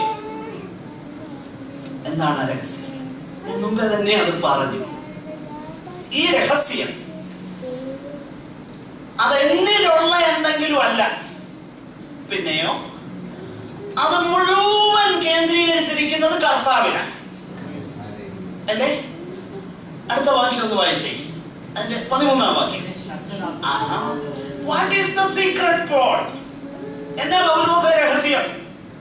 പൗലോസ് രഹസ്യം ഡിസ്ക്ലോസ് ചെയ്യുക. ഇതാണ് രഹസ്യം. എന്നെ ശക്തനാക്കുന്നവൻ മുഖാന്തരം ഞാൻ സകലത്തിനും, അത് ഏതാ സകലം? മുകളിൽ പറഞ്ഞതാ. അതായത് ഈ വാക്യമൊക്കെ ചുമ്മാ ഔട്ട് ഓഫ് കോണ്ടെക്സ്റ്റ് എടുത്ത് ഉപയോഗിക്കാറുണ്ട് ആൾക്കാർ. നോ, അതല്ല ഇവിടെ പറഞ്ഞേക്കുന്നത്. ഇവിടെ പറഞ്ഞേക്കുന്നത് ഏത് സാഹചര്യത്തിലും. ആ ബ്രദർ സജി ആ വാക്യം ഒന്ന് ചേർത്ത്, 2 വാക്യം കൂടെ ഒന്ന് ചേർത്ത് വായിച്ചു. ഇപ്പൊ 4:12-13. തൃപ്തനായിരിക്കാനും വിശന്നിരിക്കാനും സമൃദ്ധിയിലിരിക്കാനും ദാരിദ്ര്യത്തിലിരിക്കാനും എനിക്ക് പരിശീലനം ലഭിച്ചിരിക്കുന്നു. ശക്തനാക്കുന്നവൻ മുഖാന്തരം സകലവും ചെയ്യാൻ ഞാൻ പ്രാപ്തനാകുന്നു. അതിന്റെ മുകളിലത്തേലൂടെ ആ സീക്രട്ടൂടെ ചേർത്ത് വായിച്ചു. ബുദ്ധിമുട്ടിലിരിക്കുവാനും സമൃദ്ധിയിലിരിക്കുവാനും എനിക്കറിയാം. ഏത് സാഹചര്യത്തിലും എപ്പോഴും ഏത് സാഹചര്യത്തിലും എപ്പോഴും, ഇൻ ഓൾ സിറ്റുവേഷൻസ്. എന്നിട്ട് പറയുക, എന്നെ ശക്തനാക്കുന്നവൻ മുഖാന്തരം ഞാൻ സകലത്തിനും. മനസ്സിലായോ ആ കണക്ഷൻ? ഏത് സാഹചര്യത്തിലും എപ്പോഴും, ഇൻ ഓൾ സിറ്റുവേഷൻസ് ഞാൻ തൃപ്തനാണ്. എന്നിട്ട് പറയുക, എന്തുകൊണ്ടാണ് ഞാൻ തൃപ്തൻ? എനിക്ക് ഉള്ളിലെന്തെങ്കിലും പ്രത്യേക കഴിവുണ്ടായിട്ടാണോ? അല്ല. നോ, എന്നെ ശക്തനാക്കുന്നവൻ മുഖാന്തരം. പ്രിയരേ, ക്രിസ്തീയ ജീവിതത്തിന്റെ എംപവർമെന്റ്, ക്രിസ്തീയ ജീവിതത്തിന്റെ ശക്തി, ക്രിസ്തീയ സംതൃപ്ത ജീവിതത്തിന്റെ ശക്തി എന്നിലോ നിങ്ങളിലോ അല്ല, പിന്നെയോ കർത്താവില. അതുകൊണ്ടാണ് ഏത് സാഹചര്യത്തിലും വിശന്നിരിക്കാനും സമൃദ്ധിയിലിരിക്കാനും എനിക്കറിയാം, ഞാൻ ശീലിച്ചിട്ടുണ്ട്. എന്നെ ശക്തനാക്കുന്നവൻ മുഖാന്തരം. അപ്പോ യഥാർത്ഥത്തിലുള്ള ക്രിസ്തീയ തൃപ്തി എന്ന് പറയുന്നത് കർത്താവിൽ നമ്മളായിരിക്കുന്നതിലാണ്. കർത്താവാണ് നമ്മളെ ശക്തനാക്കുന്നത്. ഇത് നമ്മൾ മനസ്സിലാക്കണം. അപ്പോൾ തൃപ്തമാകുന്ന ജീവിതത്തിന്റെ രഹസ്യത്തിന്റെ ഒരു ഭാഗം കർത്താവ് നമ്മെ ശക്തീകരിക്കുന്നത് കൊണ്ടാണ്. I can do all things. I know how to live in all situations because എന്നെ ശക്തനാക്കുന്നവൻ മുഖാന്തരം സകലത്തിനും. ഇത് വെച്ച് ഇന്നത്തെ സമൃദ്ധിയുടെ സുവിശേഷകന്മാരുമായിട്ടൊന്ന് കമ്പയർ ചെയ്യും. ചിലരെ വിളിക്കുമ്പോഴേ പറയും എത്ര നക്ഷത്രമുള്ള ഹോട്ടലാണ് എടുക്കേണ്ടത്, ഏത് സീറ്റാണ് ബുക്ക് ചെയ്യേണ്ടത്, ഏത് ക്ലാസ്സിലാണ് ടിക്കറ്റ് എടുക്കേണ്ടത് എന്നും പറഞ്ഞില്ല. അവർ വരികയില്ല. ഒരിടത്ത് കേട്ടു ഈ കട്ടൗട്ട് ഏതാണ്ട് ഇച്ചിരൊന്നും ചെറുതായി പോയിരുന്നു, ഞാൻ വരുന്നില്ല, നിങ്ങൾ വലിയ കട്ടൗട്ട് വെക്കേണ്ടിയല്ലേ. അയ്യോ, ശ്രദ്ധിക്കണേ. ഇതും പൗലോസുമായിട്ടൊന്ന് കമ്പയർ ചെയ്തേ. വേദപുസ്തകത്തിലെ സുവിശേഷമാണോ ഈ സമൃദ്ധിയുടെ സുവിശേഷം എന്ന് പേർ വിളിക്കുന്ന വേറെ സുവിശേഷം പ്രസംഗിക്കുന്ന പിശാചിന്റെ ഏജൻസ്? അതൊന്നും വിളിക്കുന്നതിന് എനിക്ക് മടിയൊന്നുമില്ല കേട്ടോ. നിങ്ങൾ ആരും എന്നെ തുറച്ചു നോക്കിയൊന്നും വേണ്ട. വേദപുസ്തകത്തിന്റെ അടിസ്ഥാനത്തിൽ ഞാനത് പറയുന്നത്. പ്രിയരെ, അവര് പറയുന്നത് വേദപുസ്തകത്തിന്റെ സുവിശേഷമാണോ? അല്ല. വേദപുസ്തകത്തിന്റെ സുവിശേഷം ഇതാ. I know how to be content in all situations. എനിക്ക് വിഷയമല്ല. എന്നാൽ ഇന്ന് പലരും ദുരുപദേശകന്മാരെന്ന് വിളിക്കുന്ന, അല്ലെ വിളിച്ചുകൊണ്ടിരുന്ന, ഇപ്പോഴും വിളിച്ചുകൊണ്ടിരിക്കുന്ന പല സഹോദരങ്ങൾ, പല സുവിശേഷകന്മാർ ഞങ്ങളിവിടെ വന്ന് താമസിച്ചിട്ടുണ്ട്. അവർക്ക് ചിലപ്പോ ഒരു AC ടിക്കറ്റ് എടുത്തു കൊടുക്കാന്ന് പറയുമ്പോൾ അവർ പറഞ്ഞു, നോ താങ്ക് യു, സഭയ്ക്ക് അത് അഫോർഡ് ചെയ്യാൻ കഴിയുകയില്ലായിരിക്കും, പ്ലീസ് സ്ലീപ്പർ ക്ലാസ് മതി. 3 ദിവസം യാത്ര ചെയ്ത് ആന്ധ്രയിലെ ചൂടും താണ്ടി ആ സഹോദരങ്ങള് ഞങ്ങളുടെ കൂടെ വന്ന് താമസിച്ച് ബൈബിൾ ക്ലാസ് എടുത്തിട്ടുണ്ട്. അവർക്ക് കിടക്കാൻ 3 സ്റ്റാർ ഹോട്ടലൊന്നും വേണ്ട. പക്ഷെ അവരെ ഇവിടെയുള്ള പലരും വിളിക്കുന്ന എന്നാന്നറിയാമോ? ദുരുപദേശകന്മാരെന്ന്. ആരാ ദുരുപദേശകന്മാർ? വേദപുസ്തകപ്രകാരം tell me. എന്ത് പറയുന്ന ഇല്ലാത്ത കാര്യങ്ങളൊന്നുമല്ല പറയുന്നത്, ഉള്ള കാര്യങ്ങളാണ് പറയുന്നത്. നോ, വേദപുസ്തകം പഠിപ്പിക്കുന്നത് ശക്തനാക്കുന്നവൻ മുഖാന്തരം സകലത്തിനും മതിയാകും. അപ്പോൾ ഇതാണ് ഈ രഹസ്യത്തിന്റെ ഒരു ഭാഗം. മറ്റേ ഭാഗം എന്തോ അതുകൂടെ പറഞ്ഞ് ഞാൻ അവസാനിപ്പിക്കാം, അതിനുള്ള നേരമുള്ളൂ. മറ്റേ ഭാഗം 2 കൊരിന്ത്യർ 12:9. തൃപ്തിയുടെ അടുത്ത ഭാഗം എന്താ? തൃപ്തനായി ജീവിക്കാൻ കഴിയുന്ന ഒന്ന്, എംപവർമെന്റ് ഓഫ് ക്രൈസ്റ്റ്. കർത്താവിനെ ശക്തനാക്കുന്നതുകൊണ്ടായിരിക്കും ഇത് കഴിയുന്നത്, അല്ലെ? കഴിയുന്നില്ല. രണ്ടാമത് എന്താണ്? മതി. മതി എന്നുള്ളത് തൃപ്തി, contentment. It is enough for you. Enough for you. ഇത് മതി. മതി, എന്റെ കൃപ നിനക്ക് മതി എന്ന് വെച്ചാൽ ഈ കൃപ നിന്നെ ഇതിനകത്തെല്ലാം നിലനിർത്താൻ ശക്തിയാണ് ഈ കൃപ. ഈ കൃപ നിനക്ക് മതി. മതി, ഇനഫ് ഫോർ യു. 3 പ്രാവശ്യം അപേക്ഷിച്ചു. വെളിപ്പാടുകളുടെ ആധിക്യം കൂടിക്കഴിഞ്ഞപ്പോൾ പൗലോസിന് മനസ്സിലായി. കാരണം 14 വർഷം മുമ്പ് ഈ ദർശനം കണ്ടത്. 14 വർഷം ആരോടും ഒരക്ഷരം മിണ്ടിയില്ല. കാരണം അവിടുന്ന് കാണിച്ചിങ്ങോട്ട് വിട്ടപ്പോഴേ പറഞ്ഞു, മിണ്ടിപ്പോയതല്ല അവിടുന്ന് ചെന്ന്. കാരണം ദൈവത്തിനറിയാം ഇദ്ദേഹത്തിന് ഗമാലിയലിന്റെ കാൽക്കീഴിലിരുന്ന് അഭ്യസിച്ച ഇദ്ദേഹത്തിന് ഭാഷയ്ക്കൊന്നും ഒരു പഞ്ഞവുമില്ല. നല്ല മനോഹരമായ പോളിഷ്ഡ് ഗ്രീക്കിൽ എഴുതാൻ അദ്ദേഹത്തിന് കഴിയും. വളരെ നോളജബിളാണ്.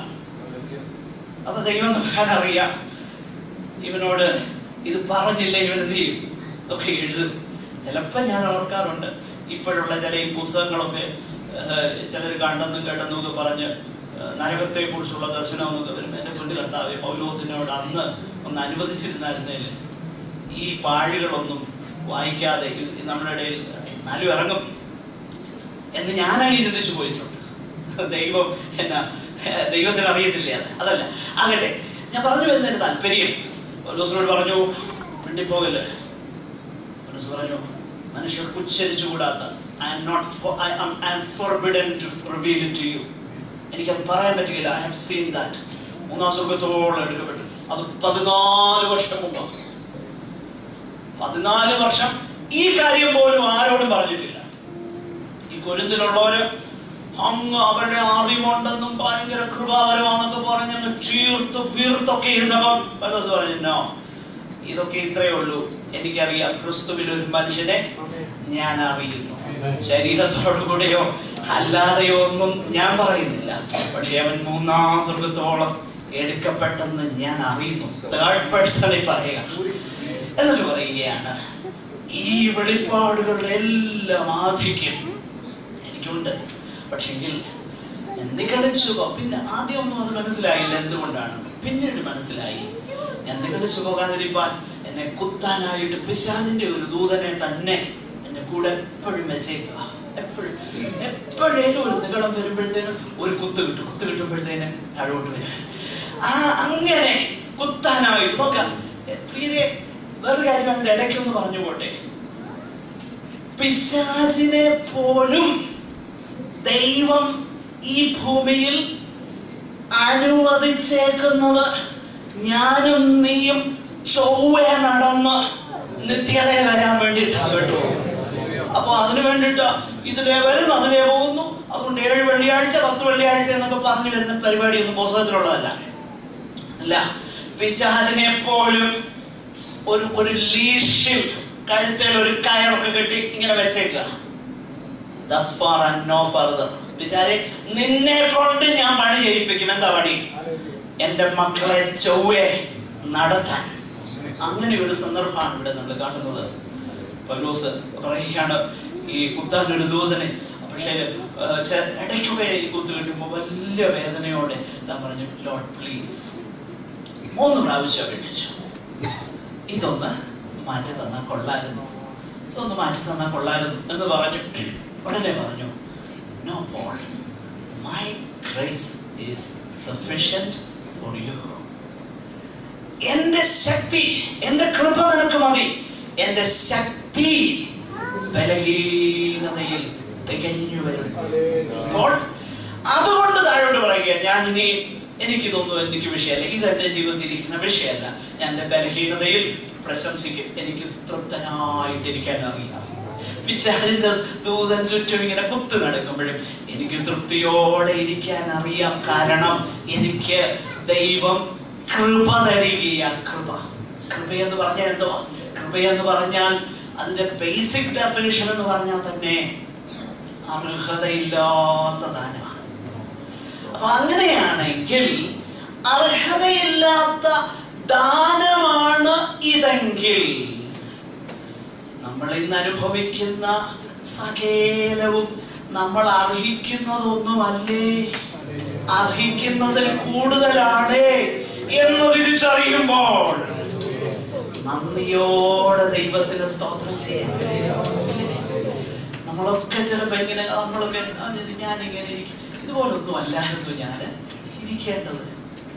നാം മനസ്സിലാക്കുക, ഒരു ഒരു ഒരു രൂപം പോലും ഇല്ലാത്ത എത്രയോ പേര് ഈ ലോകത്ത് ജീവിക്കുമ്പോൾ ഇത്രയും ഒരിക്കൽ ആരോ പറഞ്ഞതുപോലെ ഷൂസ് ഇല്ലെന്നും പറഞ്ഞ ഒരാൾ കംപ്ലൈന്റ് ചെയ്തപ്പോ, നിനക്ക് ഷൂസ് ഇടാൻ ഒരു കാലെങ്കിലും ഉണ്ടല്ലോ എന്ന് പറഞ്ഞതുപോലെ നോക്കുക. അതാണ് കൃപ. അർഹിക്കുന്നതിലുപരിയായി ദൈവം നമുക്ക് തന്നിരിക്കുന്നു എന്ന് തിരിച്ചറിയുമ്പോൾ I know the secret. എനിക്കറിയാം രഹസ്യം. സമൃദ്ധിയിലും താഴ്മയിലും തൃപ്തിയോടെ ഇരിക്കാനുള്ള രഹസ്യം എനിക്കറിയാം. എന്താ രഹസ്യം? ഇതാ രഹസ്യം. ഒന്ന്, ദൈവത്തിൽ കർത്താവിന്റെ ശക്തിയാണ്. എന്റെ ശക്തിയൊന്നുമല്ല, എന്റെ പൊന്നു കർത്താവ് നിമിത്തം ഞാൻ സകലത്തിന് മതിയാകുന്നു. രണ്ട്, അവൻ എന്നോട് പറഞ്ഞു, അവിടുന്ന് എന്നോട് പറഞ്ഞു, എന്റെ കൃപ നിനക്ക് മതി, എന്റെ ശക്തി ബലഹീനതയിൽ തികഞ്ഞു വരുന്നു. ആകയാൽ നമ്മുടെ കണ്ണുകളെ ഈ ദൈവസന്നിധാനത്തിൽ നമുക്ക് വീണ്ടും അടയ്ക്കാം. ഒരു നിമിഷം നമുക്ക് പ്രാർത്ഥിക്കാം. ദൈവം നമ്മെ കുറിച്ച് ആഗ്രഹിക്കുന്നുണ്ട് to be content in all situations. നമ്മുടെ സാഹചര്യങ്ങളിൽ തൃപ്തിയോടെ ഇരിക്കുമ്പോൾ, ഇന്ന് 10 റിയാലിൽ തൃപ്തൻ, അവന്റെ 10,000 നാളെ കിട്ടിയാലും അതിലും തൃപ്തന. അതുകൊണ്ട് 20,000 ഉണ്ടാക്കണമെന്നല്ല ആദ്യം അവന്റെ ഹൃദയത്തിൽ പോകുന്ന ചിന്ത. അയ്യോ, ദൈവം എനിക്കിത് തന്നല്ലോ, ഞാൻ തൃപ്തന. I'm completely satisfied. Thank you Lord for your provision എന്ന് പറഞ്ഞ് ദൈവത്തെ മഹത്വപ്പെടുത്തി സന്തോഷത്തോടെ ജീവിക്കാൻ അവന് കഴിയും. ഇതാ ദൈവം നമ്മിൽ ആഗ്രഹിക്കുന്നത്. നിങ്ങളുടെ നടപ്പ് ദ്രവ്യാഗ്രഹമില്ലാത്തതായിരിക്കട്ടെ, ഉള്ളതുകൊണ്ട് തൃപ്തിപ്പെടുകയും ഞാൻ നിങ്ങളെ ഒരു നാളും കൈവിടുകയില്ല, ഉപേക്ഷിക്കുകയില്ല. ആകയാൽ കർത്താവ് എനിക്ക് തുണ, മനുഷ്യൻ എന്നോട് എന്ത് ചെയ്യാം എന്ന് നമുക്ക് ധൈര്യത്തോടെ പറയാം.